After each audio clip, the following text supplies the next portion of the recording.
우리 주님의 성탄을 큰 박수로 축하하십시다. 할렐루야. 저와 여러분의 마음속에 성탄의 기쁨과 은총이 충만하게 되기를 주님의 이름으로 축복합니다. 우리가 어제 말씀을 들었듯이 성탄절은 우리 그리스도인들에게는 큰 기쁨의 날이지요. 왜 그렇다고 했습니까? 이 성탄절 때문에 우리가 하나님 앞에 모든 죄를 용서받고 지옥 갈 우리가 구원받아 하나님 자녀가 되고 영생 천국에서 하나님과 함께 살 수 있는 길이 열린 날이기 때문에 그렇습니다.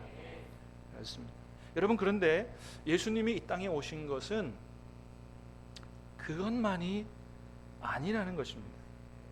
예수님이 이 땅에 오신 이유는 지옥 갈 우리를 구원하여 천국 보내는 그런 영혼 구원만을 위해서 오신 게 아니라 우리의 전 인생을 구원하러 오셨다라고 하는 겁니다. 여러분, 오늘 우리가 읽은 이사야 61장 말씀은 예수님이 오시기 전 한 700년 전에 이사야를 통해서 예언된 그런 말씀이에요. 자, 1절 2절을 우리 한번 다시 읽어볼까요? 1절 2절 시작. 주 내셨으니 이는 여호와께서 내게 기름을 부으사 가난한 자에게 아름다운 소식을 전하게 하려 하심이라. 나를 보내사 갇힌 자에게 노임을 선포하며 여호와의 은혜의 해와 선포하여 모든 슬픈 자를 위로하되. 이사야가 예수님 오시기 전 한 700년 전에 이 말씀을 선포했는데 어떻게 선포하냐면 장차 하나님의 영으로 기름 부음을 받은 어떤 분이 이 땅에 와서 이런 생명의 역사를 펼쳐갈 것이다, 이렇게 예언한 겁니다. 어떤 생명의 역사를 펼쳐갈 거라고 예언했냐면 첫 번째는 가난한 자에게 아름다운 소식을 전하게 될 거다. 두 번째는 마음이 상한 자를 고치는 역사를 일으키실 것이다. 세 번째는 포로된 자에게 자유를, 갇힌 자에게는 노임을 선포하고, 또 여호와의 은혜의 해를, 보복의 날을 선포하고 모든 슬픈 자를 위로하고, 그리고 장차는 그들을 통해서 이 땅에 하나님의 나라를 재건하는 일을 하실 것이다 라고 예언을 했습니다. 그런데 누가복음 4장에 보니까 예수님께서 이 이사야, 오늘 우리가 읽은 이사야 이 말씀을 읽으시고 뭐라고 하셨냐면 이 일들을 내가 하러 왔다, 이렇게 말씀하세요. 자, 누가복음 4장의 말씀을 한번 읽어볼까요? 예수님이 직접 읽으신 말씀이에요. 자, 시작. 예수께서 그 자라나신 곳 나사렛에 이르사 안식일에 늘 하시던 대로 회당에 들어가사 성경을 읽으려고 서심해 선지자 이사야의 글을 이렇게 기록된 데를 찾으시니 곧 주의 성령이 내게 임하셨으니 이는 가난한 자에게 복음을 전하게 하려고 내게 기름을 부으시고 나를 보내사 포로된 자에게 자유를, 눈먼 자에게 다시 보게 함을 전파하며 눌린 자를 주의 은혜의 해를 전파하게 하려 하심이라 하였더라. 아멘. 예수님이 2000년 전 이 땅에 오셔서 안식일에 회당에 들어가서 성경을 읽으시는데 이사야, 오늘 본문 우리가 읽은 이 본문을 찾아서 읽으시고 그대로 읽으시고, 그리고 21절에 보니까 뭐라 그러셨냐면 이렇게 말씀하셨어요. 21절에 시작. 이에 예수께서 그들에게 말씀하시되 이 글이 오늘 너희 귀에 응하였느니라 하시니. 무슨 말씀이에요? 오늘 이 말씀, 이사야 61장의 말씀을 뭐예요? 내가 이루려고 왔다고 말씀하시는 거예요. 그렇습니다. 여러분, 오늘 말씀을 가만히 읽어보면요, 예수님께서 이 땅에 오시는 게 지옥 갈 우리 영혼 구원해서 단순히 천국 보내는 것만이 아니고요, 우리의 모든 삶을, 전 인격을 다 구원하시러 오셨다라는 것을 볼 수 있습니다.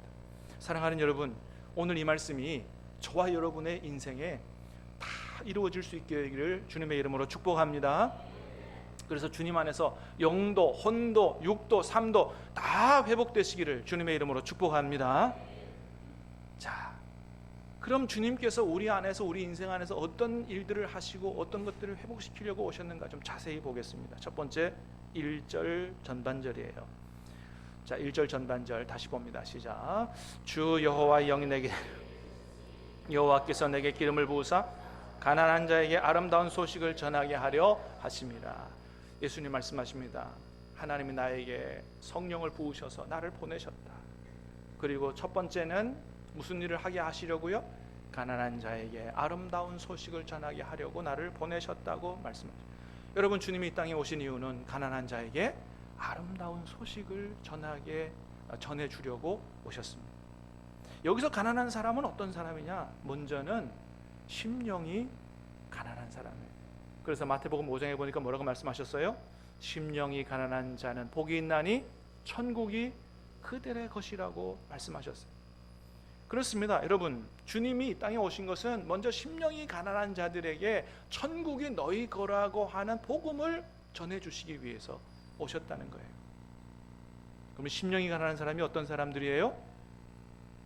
어제 우리가 말씀을 드렸듯이 아무리 내가 헤롯처럼 왕의 자리에 있을지라도, 대제사장들처럼 권력의 중심에 있을지라도 나는 왕의 자리나 권력 가지고는 만족 못한다. 나는 그것으로 못 산다. 나는 하나님이 없이는 정말로 살아갈 수가 없다 라고 하는 하나님을 갈망하고 하나님의 은혜를 사모하는 이런 심령의 가난한 마음에 있는 사람, 오직 하나님으로만, 하나님의 은혜로만 나에게 만족이 있습니다 라는 믿음을 가지고 살아가는 사람에게 주님이 말씀하십니다. 하나님의 나라가 바로 너희의 것이다 라는 이런 소식을 전해주시러 오셨다는 것입니다. 사랑하는 여러분, 간절히 바라기는 저와 여러분의 마음속에 이런 하나님을 향한 간절한 가난한 마음이 있게 되기를 주님의 이름으로 축복합니다. 이런 사람들에게 주님이 하나님의 나라를 주신다는 거예요. 천국의 복된 소식을 주신다는 거예요. 두 번째는 심령으로 가난한 사람에게만 주님이 아름다운 소식을 전하러 오신 게 아니에요. 물질적으로 가난한 사람들에게도 주님은 여전히 아름다운 소식을 전하러 오신 분입니다. 그 의미는 첫 번째는 주님은 물질적으로 어렵고 가난한 사람들도 차별하지 않으시는 분이에요. 세상에 나가면 사람들을 차별합니다. 그러나 주님은 차별하지 않는 분이세요. 아무리 많이 가진 자도 아무리 없는 자도 주님은 다 두 팔 벌려 영접해 주시는 분이요, 또 그들의 기도에 응답해 주시는 분이요, 그들의 필요를 하시고 채워주시는 하나님이 바로 우리 주님이신 줄로 믿습니다. 여러분, 하나님께서 아브라함도 물질로 축복하셨고요, 또 이삭도 농사에서 100배로 거둘 수 있도록 축복하셨고, 욥도 하나님께서 믿음만 축복하신 게 아니고 여러분 사업도 잘 되게 하셔서 동방에서 가장 큰 자로 축복하셨고, 솔로몬에게는 구하지 않는 부귀영화도 하나님이 주셨던 것을 보게 됩니다. 은도 주님 것이요 금도 주님 것인 줄로 믿습니다. 그러므로 여러분, 물질의 어려움을 겪고 있다면 정말 하나님 앞에 한번 간절히 기도해 보시기를 바랍니다. 욕심으로 구하는 것이 아니라면, 필요해서 구하시는 거라면 주님이 우리의 필요를 아시고 반드시 그 기도를 응답해 주실 줄로 믿습니다. 주님 우리를 필요를 외면하지 않으시는 분이라는 말이죠. 그러므로 여러분, 여러분에게 필요한 물질을 구하시되 여러분의 필요를 위해서만 구하지 말고 우리 옆에 있는 사람들의 필요도 하나님 내게 축복하셔서 어려운 사람들을 도울 수 있는 삶을 살게 해 주십시오. 하나님, 우리 교회에도 물질이 필요합니다. 교회에도 하나님 물질을 드릴 수 있도록, 하나님의 나라와 영광을 위해서도 물질이 필요합니다. 하나님 나에게 물질의 축복을 달라고 기도하실 때 여러분의 진실한 중심을 보시는 하나님께서 여러분의 기도에 응답해 주실 줄로 믿습니다. 두 번째는 마음이 상한 자를 고치러 오셨다 그랬어요. 1절 하반절 시작. 나를 보내사 마음이 상한 자를 고치며. 그렇습니다. 주님이 오신 이유는 뭐라고요? 마음이 상한 자를 고치러 오셨다는 거예요. 믿습니까? 그러므로 여러분, 마음 상한 일이 있으세요? 밖에 가서 뭐 한강 다리 가서 배회하지 마시고, 여기는 한강 다리가 없구나.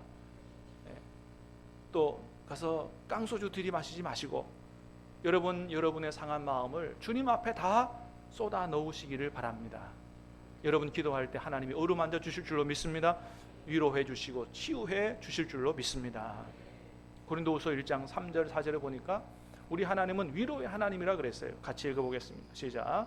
찬송하리로 예수 그리스도의 하나님이시요 자비의 아버지시요 모든 위로의 하나님이시며 우리의 모든 환난 중에서 우리를 위로하사 우리로 하여금 하나님께 받는 위로로서 능히 위로하게 하시는 이시로다. 아멘. 하나님이 우리를 위로하신다는 거예요. 우리의 마음에 상한 것들을 회복시켜 주신다는 거예요. 그래서 우리를 치유하시고 장차는 우리와 같은 어려움을 당한 사람들을 위로해주고 그들을 치유해 줄 수 있는 이런 삶을 살게 하신다는 것입니다. 사랑하는 여러분, 오늘 주님께서 여러분들의 마음을 어루만져 주심으로 말미암아 여러분의 마음의 질병, 상처, 우울증이 다 치료될 수 있기를 주님의 이름으로 축복합니다. 세 번째는 포로된 자에게는 자유를, 갇힌 자에게는 노임을 선포하시기 위해서 오셨다는 겁니다. 포로된 자에게, 갇힌 자에게 공통된 게 뭐예요? 갇혀 있다는 거죠. 여러분, 이 세상을 살아가는 사람들 중에 교도소에 들어가 있지 않아도 창살 없는 감옥에 갇혀서 사는 사람들이 얼마나 많은지 모릅니다. 어떤 사람은 미움과 증오에 갇혀 삽니다. 어떤 사람은 술에, 담배에, 마약에 갇혀 삽니다. 어떤 사람은 근심과 염려에 사로잡혀 삽니다. 어떤 사람은 죄와 죄책감에 억눌려서 그렇게 거기서 해방되지 못하고 살아갑니다. 모두가 다 창살 없는 감옥에 갇혀 사는 거죠. 그런데 주님이 뭐하러 오셨다고요? 이런 우리를 얽어매는 모든 것에서 우리를 해방시켜서 자유한 삶을 살아갈 수 있도록 주님께서 우리를 해방시키러 오셨다는 것입니다. 그러므로 사랑하는 여러분, 여러분의 모든 근심과 걱정을 주님 앞에 내어 맡기시기를 바랍니다. 베드로전서 5장 7절에 그랬어요. 너희 염려를 다 주께 맡기라. 이는 그가 너희를 돌보심이라. 믿으시길 바랍니다. 여러분, 하나님이 저와 여러분을 돌보시는 줄로 믿습니다. 저와 여러분의 머리털까지도 세시는 주님께서 우리의 필요한 것들을 아시고 우리의 앞날도 지금까지 인도하신 것처럼 앞날도 인도하신다는 것이죠. 너무 염려 근심하지 마시고 모든 걸 주님 앞에 내어 맡기고 그렇게 살아가시면 주님이 주시는 평강의 축복을 누리고 살아가게 될 줄로 믿습니다. 주님이 돌보신다는 거예요. 나의 힘으로 끊을 수 없는 죄와 중독의 문제도 여러분 하나님 앞에 다 내어 맡기시기를 바랍니다. 많은 사람들이 자신의 힘으로는 그렇게 안 끊어지던 술과 담배가 새벽기도 하면서 주님과 가까워지니까 저절로 끊어지더라라는 간증들을 많이 합니다. 여러분, 그렇습니다. 우리가 주님께로 가까이 가면 모든 어둠의 세력은 다 물러가는 거예요. 여러분, 하나님이 우리의 체질도 변화시켜 주시는 분인 줄로 믿으시길 바랍니다. 그분들의 간증이 예전에 그렇게 맛있던 술이 더 이상 역겨워서 못 먹겠더라는 거예요. 그 놀라운 간증 아닙니까? 맛이 입의 맛이 달라진 거예요. 체질이 달라진 거예요. 그래서 내가 억지로 끊으려고 하는 것이 아니고 주님과 가까워졌더니 주님이 내 체질까지 변화시켜 주셔서 더 이상 먹을래야 먹을 수 없도록 주님이 만들어 주시더라. 여러분, 마약의 문제도 마찬가지 아니겠어요? 주님께서 바꾸어 주신다면, 주님께서 끊어지게 한다면 얼마든지 여러분 우리가 그 모든 중독에서 해방될 수 있다는 것입니다. 여러분, 우리가 어찌하지 못하는 여러분을 얽어매고 있는 모든 짐에서 해방되시기를 주님의 이름으로 축복합니다. 그래서 2절을 보니까 그랬어요. 여호와의 은혜의 해와 우리 하나님의 보복의 날을 선포한다 그랬습니다. 하나님의 은혜의 해를 선포하러 오셨다. 이 은혜의 해는 레위기에 나오는 희년을 말해요. 희년은 말 그대로 기쁨의 해예요. 희년은 매 50년마다 돌아오는 그런 특별한 해인데 그때는 하나님 뭐라 그러셨냐 하면 모든 사람들을 해방시켜서 자유하고 새로운 삶을 살아갈 수 있도록 은혜를 베풀라. 하나님 그렇게 말씀하셨습니다.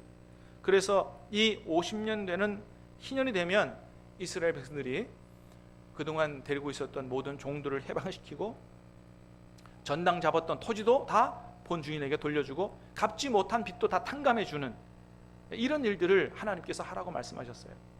그러니까 그동안 억지로 종으로 살고 전당 잡혀서 빚지고 살고 이런 사람들이 희년이 되면 모든 것에서 해방되고 자유한 기쁨으로 하나님 안에서 새로운 출발을 하는 삶을 살아갈 수 있도록 그렇게 하셨는데 이것을 누가 행하러 오셨다는 겁니까? 주님께서 행하러 오셨다라고 하는 것입니다. 그러므로 사랑하는 여러분, 저와 여러분을 얽어매고 있는 모든 문제, 중독의 문제, 그런 문제를 주님 앞에 다 내어놓고 기도함으로 주님께서 여러분의 모든 죄와 죄책감, 모든 것들을 다 해방시키셔서 주님 안에서 자유롭고 새로운 삶을 출발하실 수 있게 되기를 주님의 이름으로 축복합니다. 그래서 4절에 보니까 그랬어요. 네 번째 3절에 보니까 그랬어요. 시작.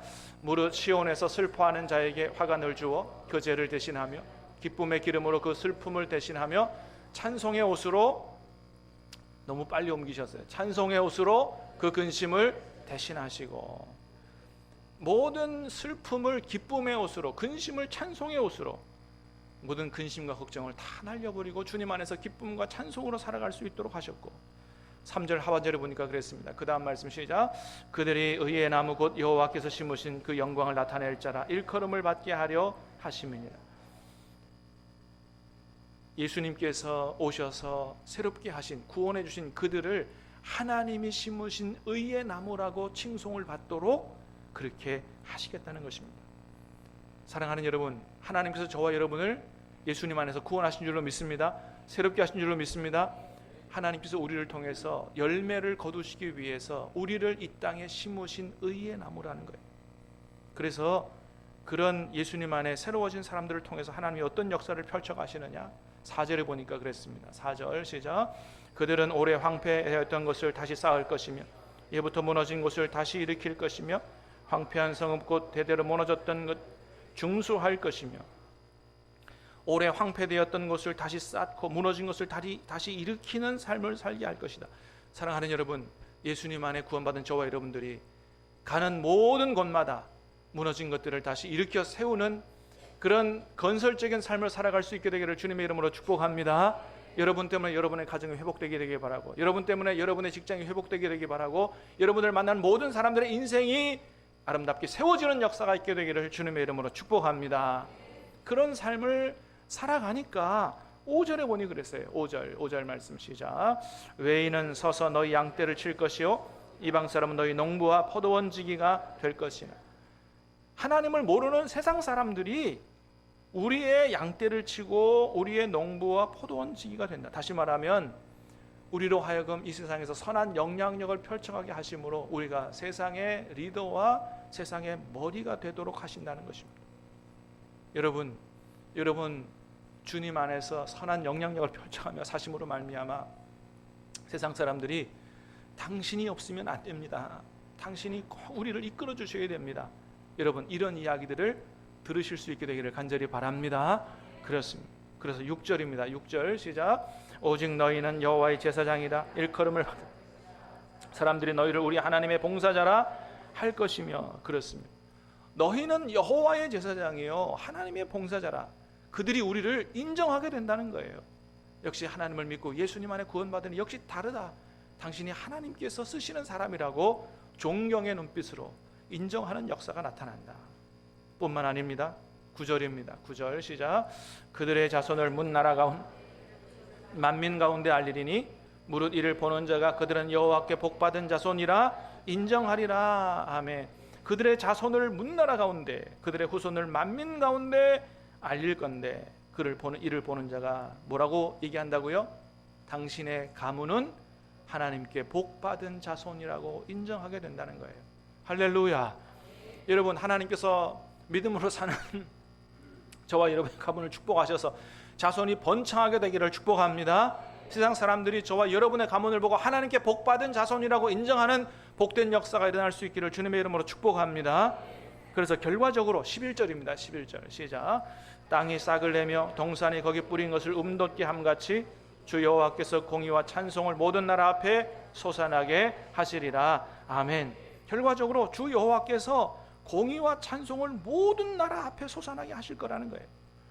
예수님이 오늘의 읽은 말씀을 행하러 오셨고, 예수님이 우리 안에서 이런 일을 행하심으로 말미암아 우리를 통해서 생명의 역사를 일으키셔서 어떤 열매가 맺혀지도록요? 세상 가운데 공의가 세워지고 하나님께 올려드리는 찬송이 솟아나도록 하신다. 할렐루야. 이게 지금으로부터 2700년 전에 예언된 말씀이에요. 예수님이 오셔서 이런 생명의 역사를 이루심으로 말미암아 오늘 이 결과가 어떻게 됐습니까? 전 세계 가운데 예수님의 탄생을 기뻐하면서 하나님께 예배하며 찬송의 소리가 전 세계에서 솟아나고 있는 걸 보잖아요. 여러분, 오늘 말씀은 이사야가 개인의 생각을 적은 게 아니에요. 하나님께서 이사야를 통해 주신 하나님의 말씀인 줄로 믿습니다. 예수님이 그 일들을 그대로 이루어 오셨고 지금도 성령을 통하여 이런 아름다운 생명의 역사를 일으켜 가시는 줄로 믿습니다. 오늘 말씀이 저와 여러분의 인생 안에 다 이루어지고, 그래서 저와 여러분의 인생이 영혼만이 아니라 우리의 모든 인생이, 인격이, 삶이 다 주님 안에 회복될 수 있게 되기 바라고, 그런 저와 여러분을 통해서 이 땅의 모든 사람들이 주님 앞으로 돌아오고 모든 것들이, 무너진 것들이 세워지는 생명의 역사를 통해서 우리 하나님이 영광을 받으시는 그런 역사가 주님 오실 때까지 계속 이어질 수 있기를 주님의 이름으로 축복합니다.